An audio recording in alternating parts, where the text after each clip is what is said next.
Major support for Out to Lunch is provided by the law firm of Jones Walker, established in 1937 with over 375 attorneys and offices throughout the U.S., providing a comprehensive range of services to a local, national, and international client base. JonesWalker.com. And by Luba Workers Comp, a regional insurance carrier dedicated to providing reliable workers' compensation coverage to employers and workers in 13 states across the Southeast. With personalized service, trusted expertise, and tailored solutions, Luba helps businesses protect what matters most. Discover more at lubawc.com. And by JP Morgan Chase, a partner in financial planning. Looking ahead to retirement, growing your business, or for commercial banking, JP Morgan Chase offers advice and solutions tailored to individual needs and client well-being. More information is at jpmorganchase.com.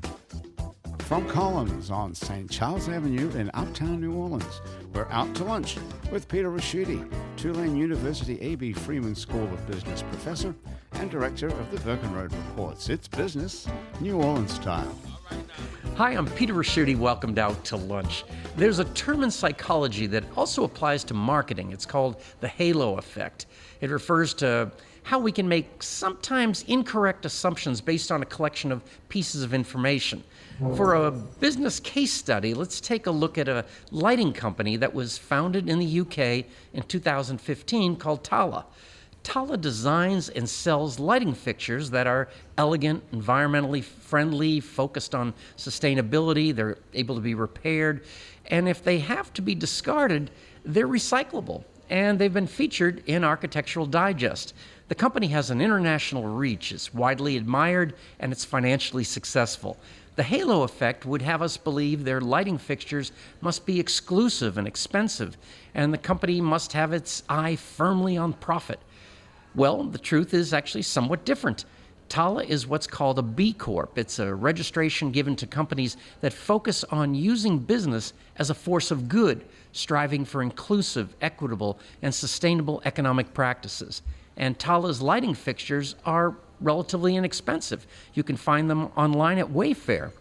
And to complete the unexpected list of circumstances at Tala, the chairman of the board of this innovative and progressive company is New Orleanian Anthony Robbins.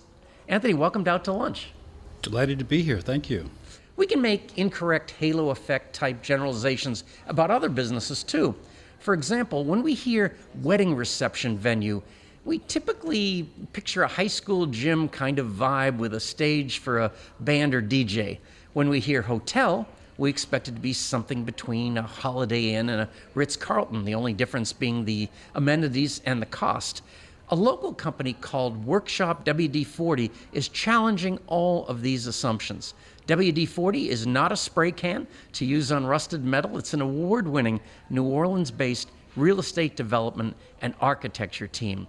The WD part of the name is the initials of the team's principals, Jessica Walker and David Dempsey. The 40 is spelled in Roman numerals, XL. Some of the halo effect busting, non-traditional New Orleans business workshop WD-40 have created are the wedding venue Felicity Church and the hotels and villas, the Sid and the Mitzi. All of these projects have won prestigious architecture and design awards. Jessica Walker from WD-40, welcomed Out to Lunch. Thank you so much. Very excited to be here. Anthony, when we talk about the environmental impact of human activities, we're generally talking about burning fossil fuel, the use of plastics, pollution from factories and farms, and even the use of AC systems and aerosols. The one thing that does not seem to show up on these lists is lighting. And yet, every single home on Earth that has electricity has multiple light fixtures and light bulbs. And we know that inefficient bulbs burn more fossil fuels, light pollution reshapes ecosystems, and discarded light fixtures add to the world's growing mountain of e-waste. One of the core values of Tala is to address these issues and to package the solutions as elegant, attractive, and affordable light fixtures. But I'm wondering, when it comes to buying lighting, what percentage of the consumer market considers environmental issues? That's a great question. I would say that one of the ethos of the brand when it was founded was about conservation through beauty. So the idea was we can create laws to force you to save energy, or we can make it so beautiful that you'll want to adopt it. And so we don't care why they buy it, as long as they buy it. So would you say like the environmental part is just the lagniappe of the story? Or? No, it's really core to the brand, and I think it's very important to a lot of our customers. But at the end of the day, we really, the objects need to be beautiful. They need to add value to your home or your office, and they need to do both. And you brought one today. We brought one today. This is called the Muse. We launched this about a year ago, and it's a portable. It's a wireless charging. You can leave it outside, and borosilicate glass, so you can drop it and it won't break. It's been one of our best sellers. I have to ask you this personal question because I'm sure everybody's wondering. Why does the chairman of the board of an internationally significant, progressive, and groundbreaking UK-based company like Tala live in New Orleans? Well, I grew up here, and I also spent a lot of time, because my father was a college professor at Tulane, I spent a lot of time in the UK. And my wife and I left right after college, and we always loved the city, and we've lived all over the world, and there came a time when we found that we could live here again. So here we are. We've been here about 18 months, and we're loving it. Jessica, most commercial property developers are focused on budgets, bringing projects in on time and as cheaply as possible.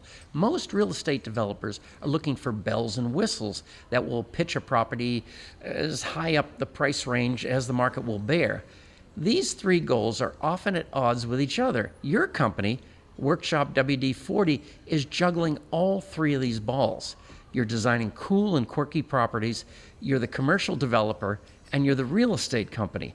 Do you balance all of these demands naturally and easily, or is one of these three principles the North Star guiding principle for your company? That's a good question. It's definitely a balancing act. I think we try to keep all of those things going, juggling all three things. Design is primary to us, and we are architects by training, David and I, and that's what excites us is buildings and being in New Orleans as a place. So we're always looking at how we can make these very interesting, hospitable places that people want to visit, places that feel like they're within New Orleans and they fit within the context of the community and the city. So I think that's first and foremost for us. And then we follow that up with, okay, we're taking investors for these projects. How are we going to get a return on their money? Because that's really important to us. We tend to look at a lot of different projects, and out of 100, we might pursue one. So we're pretty careful with that. I like the idea of you pitching an idea to yourself. That would be that. I would like to watch that. We do that a lot. We argue with ourselves, our team.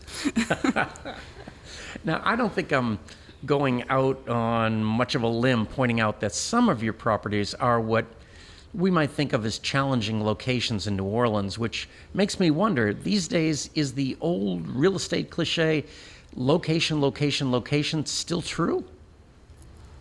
I don't think it's true, but part of it is just this is where we are in the world. We're a small team. We have 6 total people in our firm.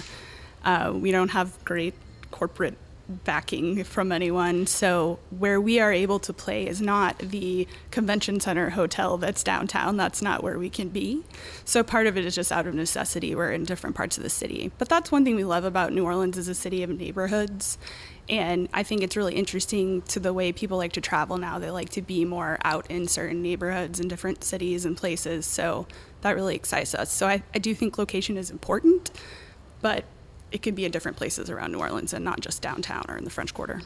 You know, it's funny, we had the folks from the Chamber of Commerce on, and they were saying just that they were trying to get people to get out of the quarter and see the rest of the city. So you're definitely doing that. You guys have more in common than you think. You both graduated from Tulane architecture, and you both traveled around as children for one reason or another. Anthony, do you think that traveling around changed things for you? Completely. Completely, because the first time I lived abroad, I think I was 6 years old, and we lived abroad every 4 years like clockwork, and it just made me very comfortable. So when it came time, when I graduated from college, when it came time to get on with my career, I moved to Paris because it wasn't a scary thought. And most of my career has been in international. Of course, Tala is a London-based company. But yes, I think it took the fear, and it also maybe just really also developed the appetite for a bit of adventure. And every 4 years, was it like your dad's sabbatical? Is that what? You got it. It was either my Okay. father's sabbatical or he was writing a book. I have a similar, almost identical, that's very interesting. The first time that we moved overseas, I was also 6 years old. I'm from Texas. We moved overseas. My dad works in the oil industry. We moved to Indonesia, and then we moved to Norway, and we lived there for 4 years. And then we moved back to Texas, and then I went to college at Tulane. And actually, this was pre-planned, but right after Katrina, I was still at Tulane when that happened. I had already planned to study abroad for junior year abroad at UCL at the Bartlett in London. So I lived there for a year before I came back here. And then because it was after Katrina, I was just so interested in being able to stay in New Orleans and help rebuild the city as an architect. So that's why I haven't moved since. Well, and I'll just add, since we share so much of that in common, that the beauty of New Orleans is it is. A lot of people say it's a foreign city. It's probably the most interesting city in America, and I think a lot of what you get here is some of what you get when you travel. And Jessica, you're small. You're a relatively small group. How do you choose which ones to do? You can't do them all. You mentioned that you probably get 100 ideas and one comes through. What's involved in that? So we have a group where a lot of architects, but we do have one of our team members has a background in finance. And what we try to do is just as quickly as possible, which we're able to do because we have the finance and the architecture backgrounds, put together a pro forma on these projects, throw together drawings quickly, see what we can come up with, and just as fast as we can see, do the numbers work on these projects? Do we really believe in them or not? Can we start negotiating if it's a property that's for sale? Can we start negotiating for it for a price that's gonna work for us? So we just try to be nimble with that and do that as quickly as we can to make a decision. Now, Jessica, when you're doing it the way you're doing it, there's more risk involved, right? Yes, there's definitely more risk involved. I mean, traditional architecture, you're an architect, someone hires you, you're the work for your client. They've done a lot of this front-end work as the real estate developer. But it's just something we've always wanted to do. I think maybe have more control over the project, really be your own client. It's risky. We like to do our research. Like I said, we don't do a lot of projects, so we feel like we try to balance as best we can what we're seeing and be a little bit conservative in that.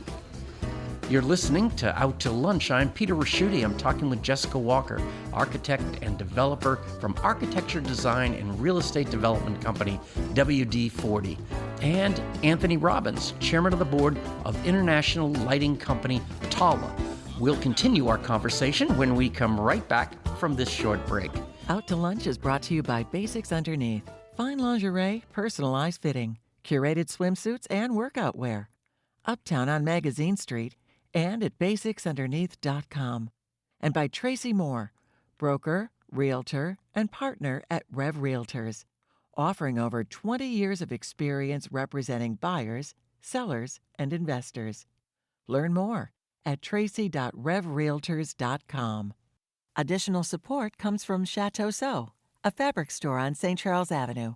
Chateau Sew offers quality fabrics, sewing notions, and classes. Details at chateausew.com. You're listening to Out to Lunch. I'm Peter Raschuti. I'm talking with Jessica Walker, architect and developer from architecture design and real estate development company WD-40, and Anthony Robbins, chairman of the board of international lighting design company Tala. And Anthony, one of the things that grabbed me is that you're not, for the company, you're not in the C-suite. You're the chairman of the board, and most people might not have thought this through, but they are very different kinds of positions. Why did you go with what you did? Well, I started off with Tala as it was an investment. I made an investment, got to know the founders very well. We got on very well. I think my background in architecture and probably international business just made it a good fit. And at a certain point, they asked me to join as chairman, and I did. And yes, it's a very different role. When you're chairman, you can, or when you're on any board of directors, you can influence. There are certain decisions you can make, but you're not making day-to-day decisions. That's really the role of management. So I would say the real most important role of it is probably strategic. And did you have your choice and just decided, wait, this is where my strengths are? Is that kind of the way it worked? Like I'd be better on the board than I would be working for the company? Well, as an investor, I'm involved in a number of different companies. So this is one of the companies I'm involved with. So it really, my highest and best use for this team and this company was to serve in an advisory capacity as opposed to management. Very talented three founders. We just celebrated 10 years. I think they're 35 years old, so they're very young. You can't tell from this, but I'm not 35 years old. So it's a great mix of different experiences. So I think it's a good fit. Jessica, my son lived about 100 yards from the church on Felicity, and one thing he said is that it was booked every single weekend. I mean, did you see that coming? Because I think what is in New Orleans is like the second most popular place for destination weddings. Is that kind of what drove you? So it is. It's number 2 to Las Vegas, which Las Vegas obviously has different destination weddings. Ours are a lot bigger and more people come to them. But we actually were interested in the property. We had purchased it. We've lived next door in the old parsonage house of the church. And we were trying to figure out what to do with it for a while. And then my husband and I actually got married, and we were like, oh, this is a rather lucrative industry. We should maybe make this a wedding venue. So that's how it came about. And we've since expanded it. We have another property that's off Esplanade Ridge area. It's called Derma's Mansion on Bayou Road. But that one's a bed and breakfast you can stay at and have your wedding. So we've been expanding the wedding empire. It does well in New Orleans. This is another one of those questions. We had a gentleman on from Blue Runner Foods, and he owned the Crescent City Classic race, and I didn't know you could own that. And I have to ask you, how do you buy a church? Do you just knock on the door and... Well, that one was for sale for a long time. It was badly damaged and already in disrepair during Hurricane Katrina, but it had been listed for sale. It was a Methodist church. Actually, when we bought it, the deed was in French, so hadn't been sold since they built the church. Bought it from the Methodist Church organization out of Dallas. Like, it was very interesting, but it was for sale, and we basically kind of negotiated on it for a while. Being out of Texas, I thought this was funny. They basically wanted to maintain the oil rights for the property. We said, sure, you can have that. Jeez, God, they would have been drilling through my son's apartment. Yeah. This would have been... Anthony, you're kind of, let's go back to the business side. Your pricing is, first of all, you're at, let's see, Rejuvenation, West Elm, Pottery Barn. Now, those are all owned by Williams-Sonoma. So how did that work? Did you get in with the parent company, Williams-Sonoma, and then they little by little brought you to the other companies they own? I think we actually started with restoration, I believe. But our distribution is pretty broad. We have our own online presence, which is a very important part of our business, but they've been terrific partners, the Williams-Sonoma Group.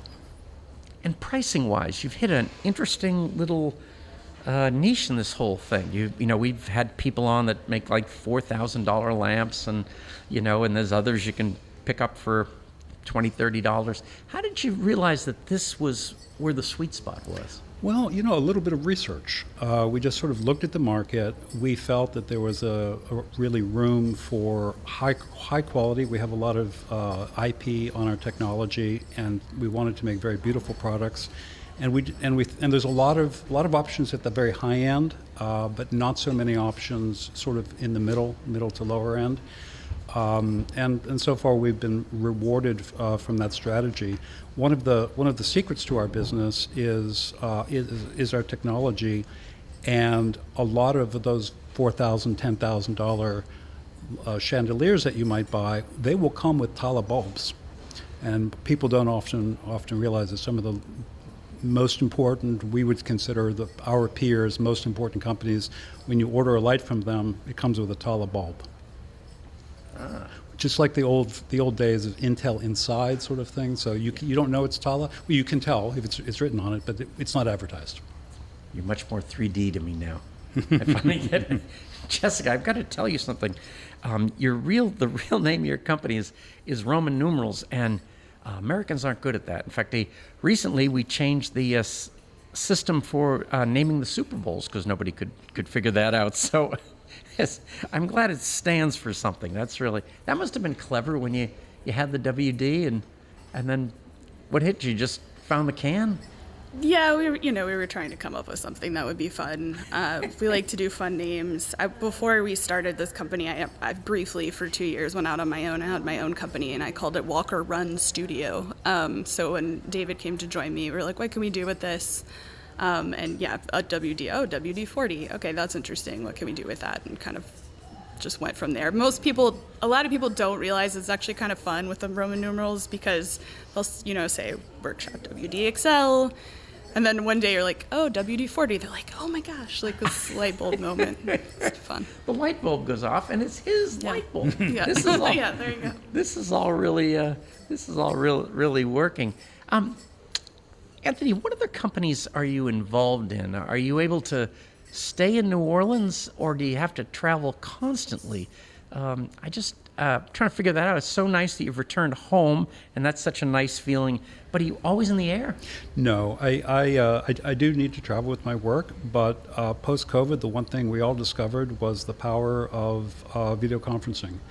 And I have weekly meetings with the team in London. I'm not going to jump on a plane every time I need to meet with them.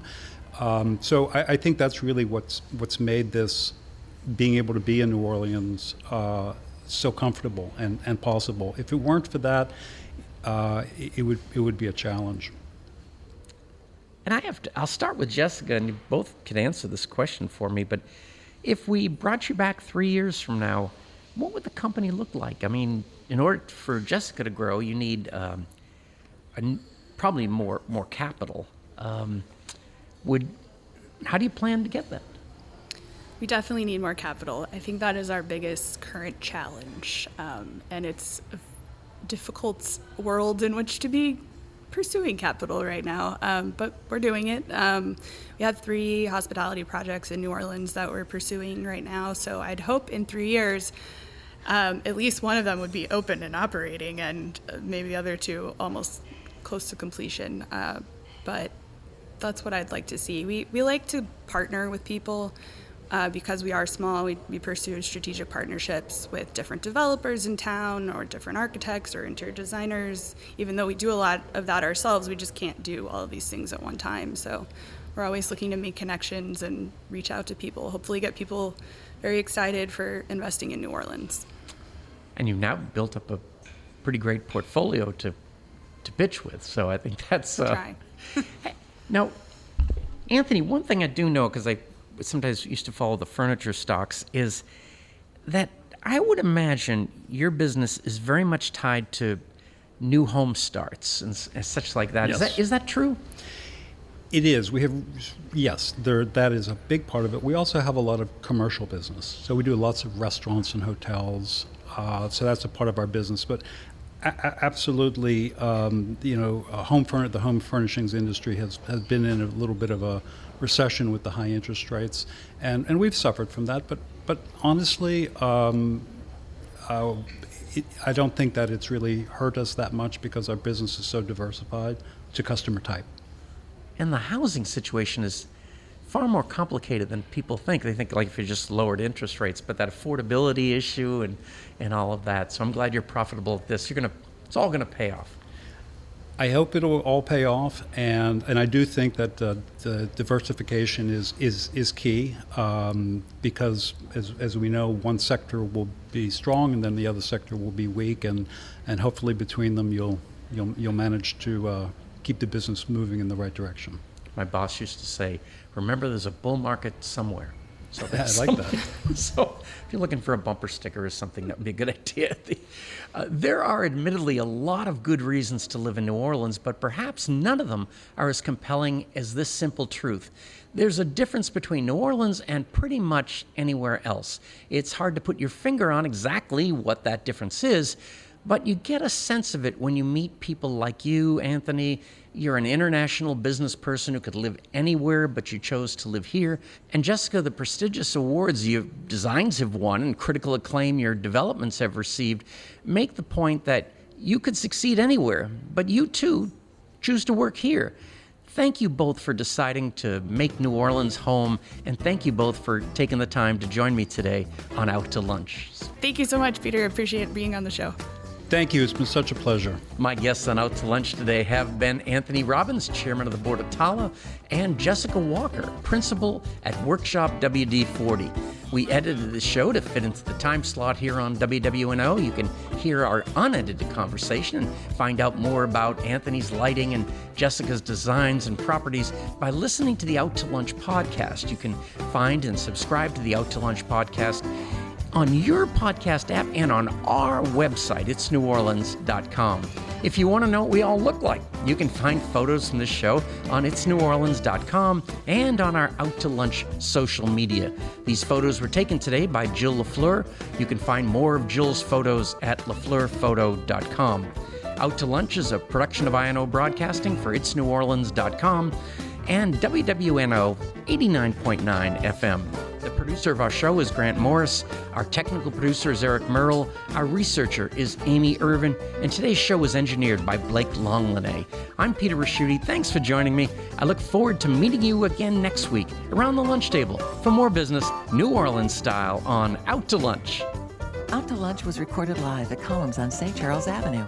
Columns serves lunch and dinner 7 days a week, hosts weddings and private events, features evenings of live jazz and more. Reservations for dining and hotel rooms are at thecolumns.com. Columns is a member of New Orleans & Company. More information at neworleans.com. Major support for Out to Lunch is provided by the law firm of Jones Walker. Established in 1937 with over 375 attorneys and offices throughout the U.S., providing a comprehensive range of services to a local, national, and international client base. JonesWalker.com.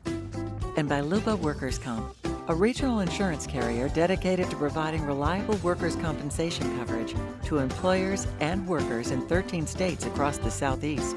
With personalized service, trusted expertise, and tailored solutions, Luba helps businesses protect what matters most. Discover more at lubawc.com. And by JP Morgan Chase, a partner in financial planning. Looking ahead to retirement, growing your business, or for commercial banking, JP Morgan Chase offers advice and solutions tailored to individual needs and client well-being. More information is at jpmorganchase.com. Mitchell Foreman wrote and performs all the music on Out to Lunch. You can hear Mitchell's music anywhere great jazz is sold or streamed, and at mitchellforeman.com.